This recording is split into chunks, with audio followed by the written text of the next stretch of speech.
We're not just going to go in and say, my company's great, meet with us. I want to tell you all about it. Who cares? But if you give them some content, a case study or an ROI calculator, it's much stickier, and it'll get you more new first meetings. Welcome to It Comes Down to This. Today's guest is Aaron Gutowski, a seasoned fractional sales leader who's worked with business owners from 5 to 50 million in revenue to build scalable, efficient sales teams. I invited Aaron on the show because so many of you have told me you're stuck in the sales role and can't seem to scale beyond yourself. Aaron helps owners hand off sales without losing momentum and build systems that actually work. In this episode, we talk about why founders struggle to let go, how to build a sales team that sells without you, and what sales playbooks, CRM systems, and buyer journeys should actually look like. You'll also hear why sales and marketing alignment isn't just a buzzword and how to finally get it right. In today's episode, it comes down to this. You can't keep doing it all, and if you try, you'll burn out before you break through. Welcome to The Marketer, everybody. It's fantastic to have you back with us. We have an excellent show for you today. I am talking to Aaron, who is a phenomenal salesperson. And as you know, at The Marketer is usually about marketing. But based on some responses from people who follow the show on a regular basis, they said, you know what? We'd love to hear more about sales too. And since sales is basically goes hand in hand with marketing, I decided in this season, we're going to take a few episodes and we're going to deal just specifically with sales. So Aaron, you are a fractional sales leader. I'm very excited to have you on the show. Welcome. Oh, thanks very much. I'm happy to be here. Look forward to speaking with you today. You betcha. So with your focus on fractional sales leadership, you've had a fantastic career, but what led you to focus on helping owner-operators manage their sales and doing it from a fractional standpoint? Sure. So I was in a corporate job leading a sales unit for a large corporation, and I was fortunate enough to get a large equity payout. So it gave me some choices and some freedom where I can decide what I really wanted to do. And I've always enjoyed meeting leadership when I was leading a sales team. I would get involved with customers, and often I really bonded with the senior leaders of these firms. So I thought about it and said, that's a lot of fun for me to go in and help out an organization. And I especially have a lot of respect for these CEOs who put their heart and soul into these businesses they build up, but they just reach a certain point where their growth kind of stalls and they need help. And that's when they bring somebody like me in. Big need. I work with a lot of clients who owners, founders, they grew the company, right? And they are the sales leader. And typically, if it's a service-based industry, they're responsible for the relationships, and they are the ones that have put this company on their back, just grassroots growing it day after day. What have you found with people like that once they get to a certain point, you have to look at handing off sales? Why do you think it's so hard for business owners to quit that sales role and hand it off? It's what they've always done. They've built these firms from scratch, and they've had to do a lot of different things. They've had to wear all the hats. So in some cases, they're doing the books and they're help designing the product or actually implementing a product. But they reach a point where they are kind of at wit's end because they're out of time. So I'd say the reason it's tough for them to give up is they're creatures of habit. It's what they've always done. and they enjoy meeting the new customers. And there's a level of trust that they don't have with a salesperson. Maybe they've just had bad experiences. They've tried to do it, but because they've never led a sales organization, they know how to sell, but they don't necessarily know how to build a sales organization and all the intricacies involved. I think that's a really great point. Um, a lot of people are exceptional at selling. Um, when you have a vision, when you believe in what you're doing, when you've got a lot of experience in that, when you're a people person, it can be easy for owners to network, go out and establish those relationships, sell that company, but then creating the systems and the processes and then handing that off, your baby, so to speak, to somebody else to drive it can be a real challenge. So, what do you feel like is the tipping point for somebody to go, okay, I can't do this anymore? I know it's time, but that draw to hang on is so tight. What do you recommend? They reach that point where they're out of time. They've reached a capacity. They're doing all the selling, and usually maybe it's a visit with their accountant, and their accountant says you've stopped growing. In fact, your business has declined a little bit, and it's a wake up call. And there's like, boy, I'm doing everything I can. I'm out of time. I can't do anything else. So when the CEO's sales capacity reaches a limit, their revenue reaches a limit. So those two things go hand in hand. And generally, they are looking for help, and they'll meet one of us or they'll meet one of my colleagues at a networking event or something. It's like, how can you help me build a sales operation? There was a guy I was working with. He's down in the Maryland area, and he was running an energy services provider. They went into commercial buildings and made them more energy efficient and lowered their utility bills.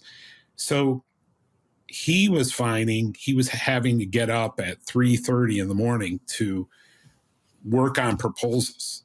And he's like, I'm a successful businessman and I have no time. I'm not getting enough sleep. And he's also a competitive bodybuilder, and he didn't have time to devote to that. So he really needed the help. And we joked, is like, okay, my goal, if this engagement is successful, is we're going to get you more sleep. And we're going to get you more time to spend with the things that are important to you, like your family and everything else. So we ultimately did that, helped him put in a sales operation with a separate sales team with process. And ultimately, we were able to get the company growing again. I think that's really excellent insight in that, primarily what people are focused on is, they have passions and they have things that they want to be doing, but they are almost tied down. And, what they've been passionate for in growing this business, they've done for however long. And now it's almost become a burden, right? They still want to see it grow, but they're wearing so many hats and they don't know what to push off. Well, sales tends to be one of the primary ones that you should push off. But when you come into companies, typically what's the size of company that we're talking about where the owner is still kind of the operator, is becoming burdened by wearing so many hats? What size of organization are we talking about? These are firms, they range anywhere from 5 million in annual revenue on up to 50 or even 100 million. They've just reached this capacity. It depends on the firm. In some cases, the CEO is doing all the selling, the CEO owner's doing all the selling. In some cases, he or she's already put in a sales operation, and then they've reached capacity there. So it was another company I worked with, also down in the Maryland area, that helped out charities, and They had a really great sales operation and process, but they wanted to scale it beyond what it already was. So we went in and built out some more playbooks for the sales team to follow, and ultimately we were able to add capacity by adding more people with an onboarding program that trained them up and got them productive in terms of reaching new customers. And ultimately, they expanded their business. We were able to grow their pipeline by over $5 million within the course of about 6 months. So that was that. Yeah, that was a very good result. And we were really pleased with how they were able to adapt to the new operational type of focus. Let's talk about that playbook a little bit. You know, typically an owner operator that's still focused entirely around, they're the owner of the relationships and so on and so forth. Have you ever gone into an organization and the owner doesn't want to hand those relationships off, but wants to maintain all of those relationships and build a sales team that will go build a new relationships to grow the business? That's quite common. In fact, that's usually the quote Achilles heel of these organizations.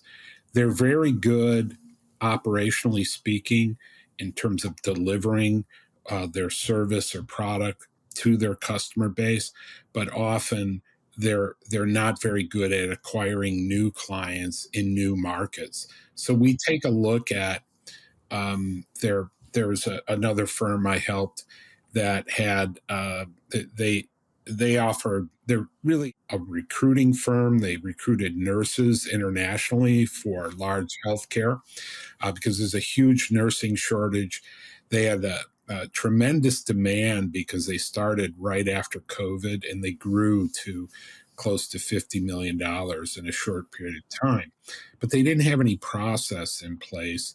And frankly, they were working with some very big, large university-based healthcare systems, but they were missing a big opportunity with smaller hospitals and smaller healthcare systems. So we put a focus in place around how to market to those specifically, and we designed a sales playbook so they could get more new first meetings with the heads of nursing, with the heads of HR, and in some cases the CEO of these hospitals. So ultimately, that was successful as well. We were able to have them within a course of about 4 months. We were able to get them to expand their business by about $250,000. As a fractional sales leader, you're coming in and oftentimes you're taking a look at the sales process that an organization has. Do you find that you typically they have either no sales process? It's kind of fly by the seat of your pants. I'm the business owner. I own all the relationships. I don't need a process. Or is it that they have poor process and that you need to change all of those processes as you go? Yeah, I would say in many cases they're what I would consider um, unconsciously competent. They know how to sell their product, but they haven't broken down the actual steps in the customer journey or the customer buying process. So often people in sales leadership roles talk about a sales process. It's really a buying process. What happens to a client when they visit your website? Where do they go? How do they end up with a salesperson? Does a salesperson give them a good overview of the company? Maybe it's the CEO who's doing that, who's reluctant to give up control. But we found that the same firm that was doing the recruiting for nurses at hospitals, they were having a lot of inbound leads, but a lot of times they were candidates uh, uh, uh, like nurses that were looking for jobs.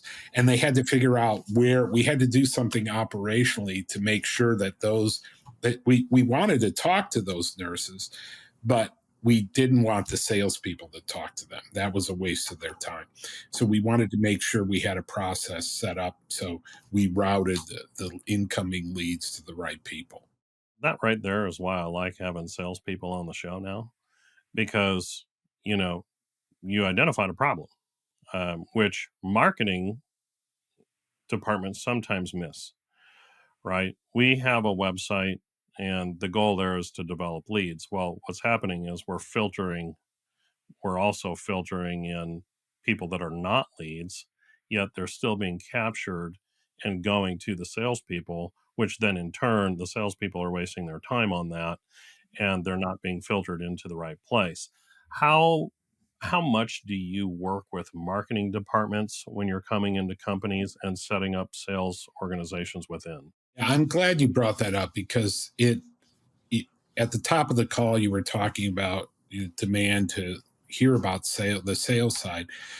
Really, marketing, they're going in, often developing the messaging. They're looking at they're speaking to clients, they're finding out the value proposition and clarifying it. They're developing the ideal customer profile. They create personas around the right people to contact. With the recruiter, it was okay, we want to get with heads of nursing and heads of HR. What are their typical needs and so forth? So often there's a strategy that's been put in place, then it needs to be executed. So at Chief Outsiders, we have something called the growth gears, which is a framework for how we engage with our clients. So the first gear is really the insight gear.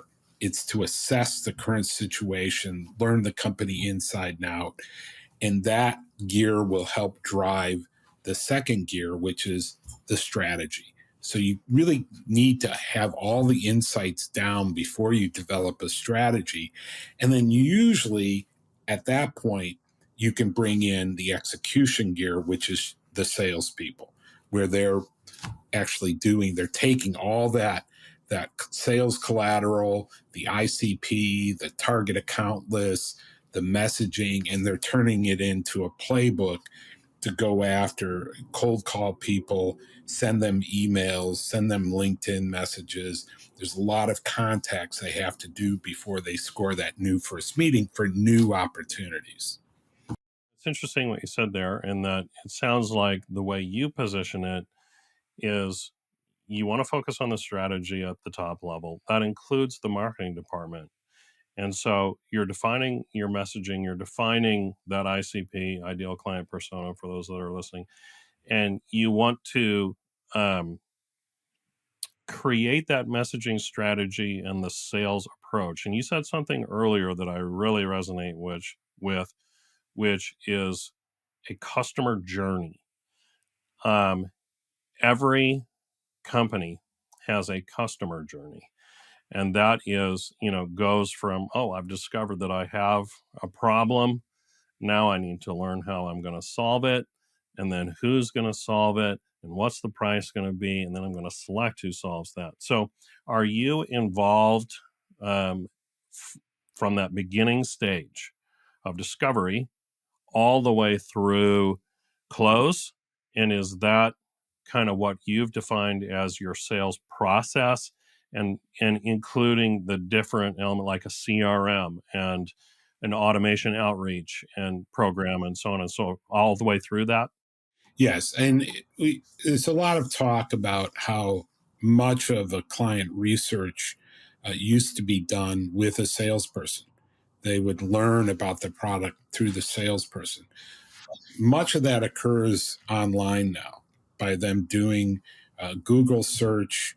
I'm having a problem with X. I'm going to do a Google search. It's going to drive me to this website. And there's all the SEO strategies to make sure your company's at the top of the list. That is what my CMO colleagues, chief outsiders, it's not just chief sales officers, it's chief marketing officers. So they're getting that top of the funnel lead to come in. Once it comes in, we have to turn it into an opportunity to keep them interested. So the worst thing you want to have happen is the handoff from marketing, a marketing generated lead going to sales, and the sales team doesn't execute on it or doesn't follow up on a timely basis. It should be a matter of minutes that a team follows up on a new opportunity that comes over from marketing, not hours, not 24 hours. It's like minutes, because you've got to be competitive and get a hold of that client. There's nothing better than a potential client who says, wow, you got a hold of me so fast. Yeah, we're anxious to learn how we can help you. The other thing that marketing brings to the table is developing use cases that sales can use to push out to clients. Here's how we helped out other clients. This is, and they're not going for a meeting, they're just educating the prospective customer on uh, what's happening. And that's something we did at the recruiter. We took some use cases and developed them into case studies that talked about how we helped a certain size hospital bring down their recruiting costs in terms of nursing and deliver better care for their patients. Have you ever faced a situation where you go into a company and one of their primary problems is that sales and marketing don't communicate? Um, the marketing is creating all these leads, and come to the end of the year when we're now going to talk about revenue and why we haven't hit our numbers, marketing says, well, sales team isn't doing their job. That's why. And then the sales team goes, yeah, well, we could do our job, but we're delivered lousy leads. Doesn't fit our ideal client persona. They're not ready to buy and they don't want to buy. So have you faced that? And what did you do to solve it? Well, it is a case where there's just not the alignment and they're not on the same page. So my job one is, as much as I meet with the CEO weekly. I also become part of the senior leadership team. I find it's really beneficial to meet with the chief marketing officer or whoever's responsible for it on a weekly basis, so we can agree on, okay, how's this bit of content coming in terms of that you're creating that we can use to push out to customers or potential customers to drive new first meeting for new opportunities. Here's an industry trend we've recognized. Maybe you can create a use case and help us with it. We're not, we don't have the capabilities and or the resources to really develop slick collateral and slick case studies and use cases. ROI calculators are awesome. Wherever you can have an ROI calculator. The firm I helped on the charity side, they developed a great use case, but it wasn't being utilized. So I made it mandatory with the sales team.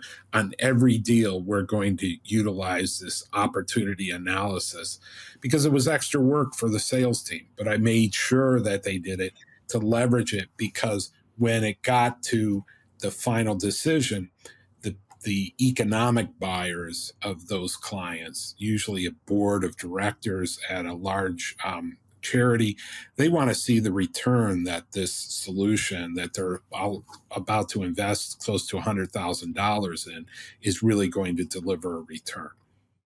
Walk me through that opportunity calculator a little bit. Can you tell me what that is and what's involved? I think that would be something excellent for listeners to hear.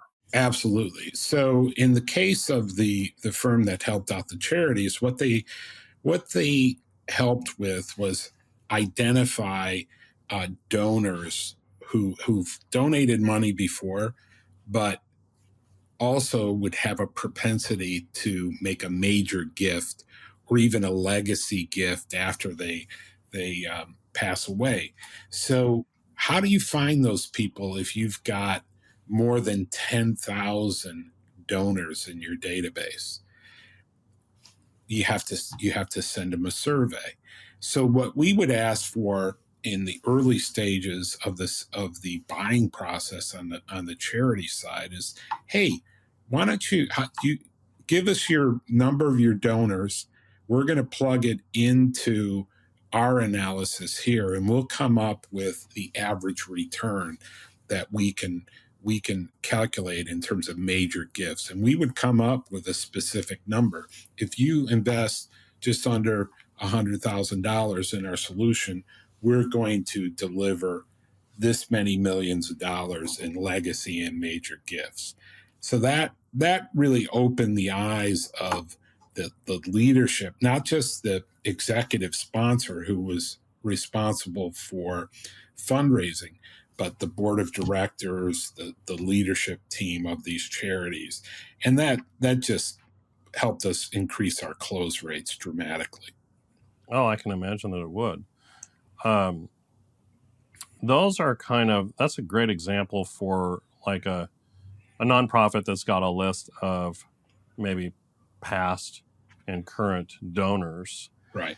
Is there a way to do that same thing for a company that's looking for new business and not focused on current or past customers? Like how would a common business saying, I need new leads, how do I rank these leads? What should they do?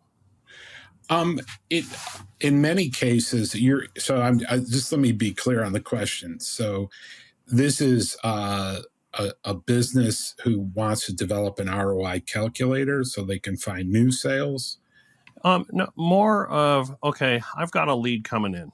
I've got a lead, right? However that is, either they buy a list or they've got somebody's coming in from their website.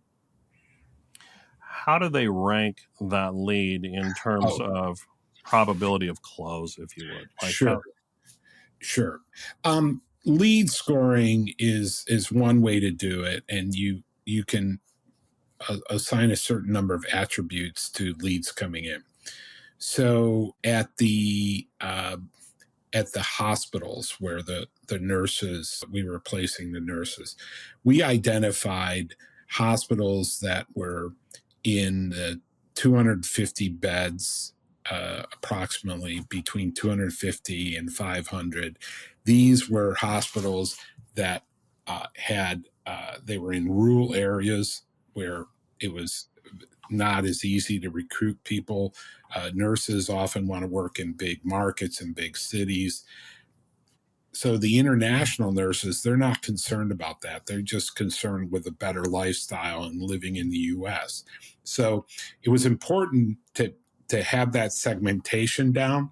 Whereas some of the major hospitals, we found that the president of the company was just best for them to continue to sell to them on their own, and we would go after the smaller size ones. So it's about understanding the size of the organization, and then what title of person are you talking to? Are you talking to a frontline recruiter?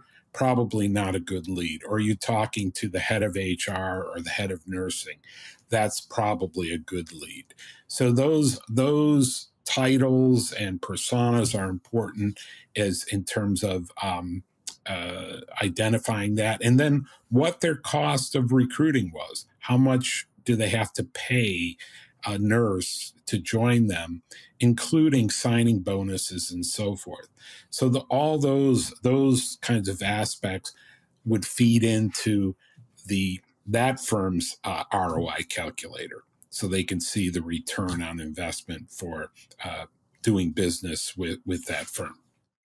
See, I think it's an important conversation because too often, when you're dealing with owner founders that wear the hat, they don't come up with that, right? They're just focused on relationships, referrals, so on and so forth, and that's kind of how they've grown their business. But it's very important if you want to scale beyond yourself that you do have some of these systems and processes in place, isn't it? That I need to understand what a lead is. I need to understand the value of a lead and how to score that so that my team knows what to go after, how to communicate with that person, and how to close them. And what you were talking about a little bit earlier, that from a strategy standpoint, meeting with that CEO, that owner founder, on a weekly basis and going, okay, let's review leads. Let's go in and let's maybe rank these, in terms of importance for our team, so that they know what to go after. Because so often, to what you said earlier, was exactly the truth, in that where owner founders struggle and where sales teams struggle is new leads. Right. I've got existing relationships, I've got referral sources, but if I want to go out and find a new lead on my own today, I'm not having anybody else bring it in. I'm developing a new relationship and I'm closing. That gets really difficult. Right. And it's Yeah. almost like deer in headlights all of a sudden. Okay, I know how to do this, but I've not done it this way. And Yeah. that's where you help. Yes. What we'll do is talk about who we're going to target. So we're not doing random acts of marketing or random acts of sales. We're actually going after qualified accounts. We've identified the right titles and the right individuals, and then we're going to send them something. We're going to give them things. We're going to give them things that are going to help them do their job better. We're not just going to get from them. We're not just going to go in and say, my company's great, meet with us. I want to tell you all about it. Who cares? But if you give them some content, a case study, or an ROI calculator, figure out how much money you can be saving with this solution, that's much more, it's much stickier, and it'll get you more new first meetings. Doesn't mean you're going to have success every time. Most approaches are going to not lead to anything, but there is a certain percentage that you can get to as long as you're pushing out gives. It's a difference when you walk down the street, and I mean, I live in New York City. There's these folks that kind of stake out the corners. Do you have a minute for Greenpeace? Actually, no, I'm in a hurry. I'm late. I've got to go. But if somebody's handing out a breakfast bar, I'm probably going to take. So that's a give versus a get. And I apply those same principles when I'm talking about when I'm meeting with the sales team and developing these strategies, and meeting with marketing is like, what kind of content can we push out there that'll get their interest? It's not asking for a meeting. It's like, here, take a look at this. This is what other people in your position are doing. I really like that. I think that's a great approach, that give to get, or give over get approach. And from a marketing standpoint, I think all my marketers who are listening right now, I think that's very important, is figure out how you can deliver content.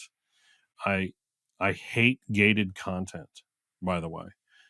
Gated content where people have to go out and give their life's information in order to get some freebie download that ultimately they wind up being disappointed in.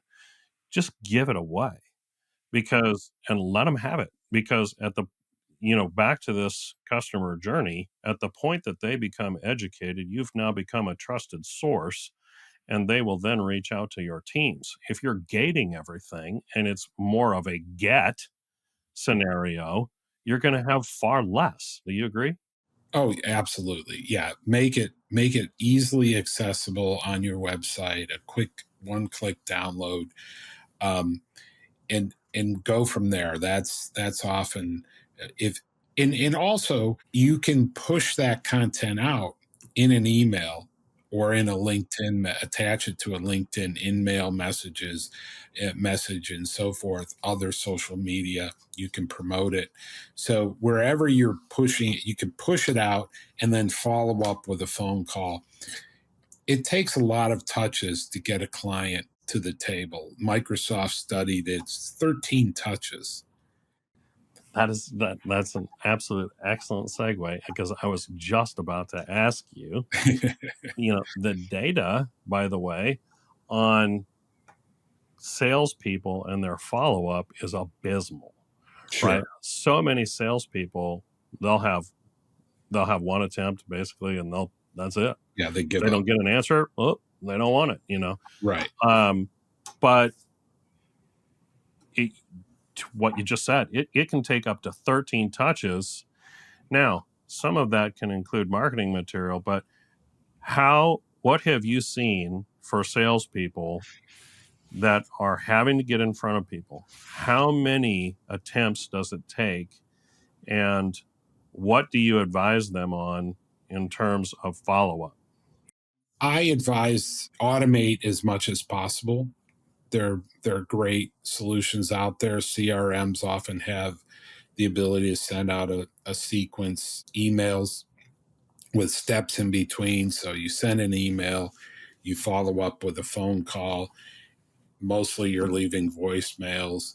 Um, it helps me in coaching because those will get recorded in the CRM. I can hear what they're saying when they're leaving messages, or when they get somebody live and what they're saying.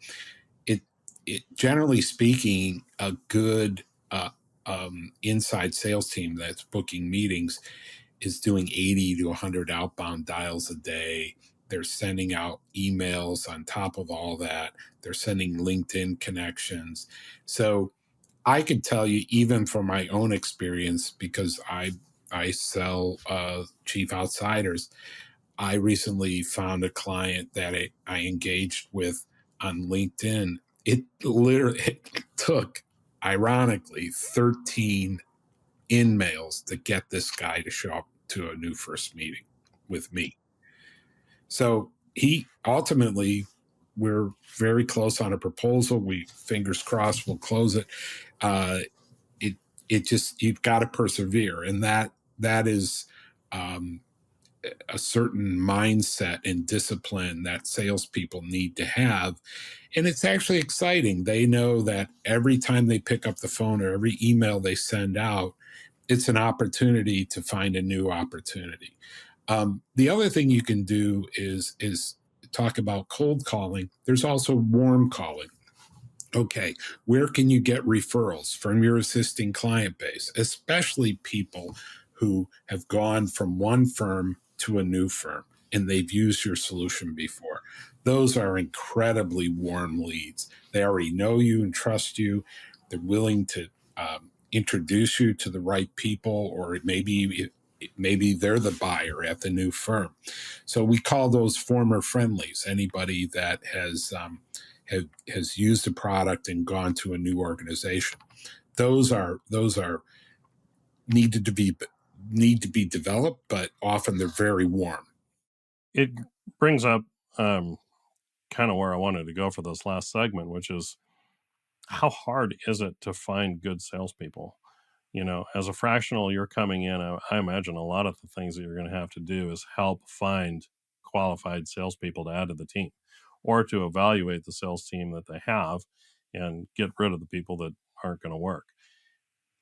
How do you is the best approach to find new people that are, maybe they've been in the industry at some point or know something about the industry but are not associated with it currently? Or do you go and try and kind of pull some talent away from competitors, if you would, to bring in? What's the best approach?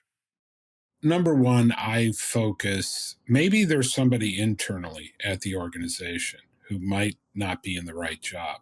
Maybe there's a client success person that really wants to make more money and is really adept at selling. So you can do some things to test for that. There's different personality profiles that you can use. There's an outfit called Caliper that's a great indicator whether somebody's got the personality to be successful in sales. But I look for three things. I look for somebody who is got an ego need to win. They like to win. They like to win often. So they get that hit and they want to go get the next one. But also they're empathetic. That means they'll be willing to listen to a potential client to help solve their problems. So they have to show a certain amount of empathy. But then another aspect around ego is ego strength. So are they resilient? when somebody says no to them, can they turn it around, or can they go on to the next one and be just as enthusiastic? So those three aspects are what I look for. It's always difficult to find um, really good salespeople, but often you can develop. I really like getting people in at the appointment setting level. We call them sales development reps or SDRs. Bring them in, see if they can be successful at doing that in terms of the number of outbounds and managing a potential pipeline for new business. And if they're successful there, they can go to the next step. So it's sort of like a farm team internally at the firm. So that often works well in terms of developing talent. I really like that. Last question I have to kind of round that out is, how long do you give a person to kind of develop them?